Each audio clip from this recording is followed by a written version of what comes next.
À Maurice, la plupart des employeurs ne sont pas au courant des législations sur l'employabilité des handicapés. Selon une enquête réalisée par le National Economic and Social Council, le NESC, sur 1260 employeurs interrogés, moins de 200 emploient des personnes souffrant de handicap. Le rapport du NESC, qui a été rendu public ce jeudi, se penche sur, entre autres, les obstacles qu'ont à faire face les handicapés pour accéder au marché du travail. Christelle Lebras.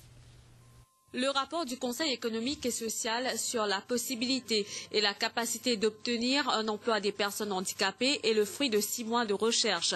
Il se trouve que malgré la mise en pratique de la législation entourant l'emploi des handicapés, la Training and Employment of Disabled Persons Act promulguée en 1996 et amendée en 2012, beaucoup reste cependant à faire pour encourager les employeurs à respecter le quota de 3% imposé aux employeurs ayant plus de 35 employés quant au recrutement des handicapés au sein de leur organisation.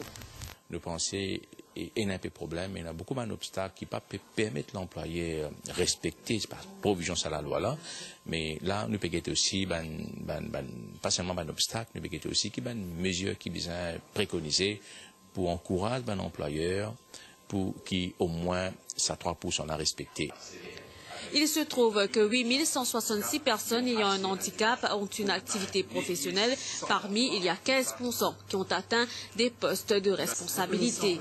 Le commissaire des affaires sociales du NESC, Jonathan Ravat, a présenté les recommandations de ce rapport, notamment un accord commun entre le Training and Employment of Disabled Persons Board et l'employeur, le renforcement de la base de données sur les personnes handicapées et la mise sur pied d'une structure d'information pour une meilleure coordination des informations, la révision de l'emploi des handicapés par le service civil et la mise sur pied d'un système de one-stop shop pour aider les employeurs à recruter les personnes handicapées.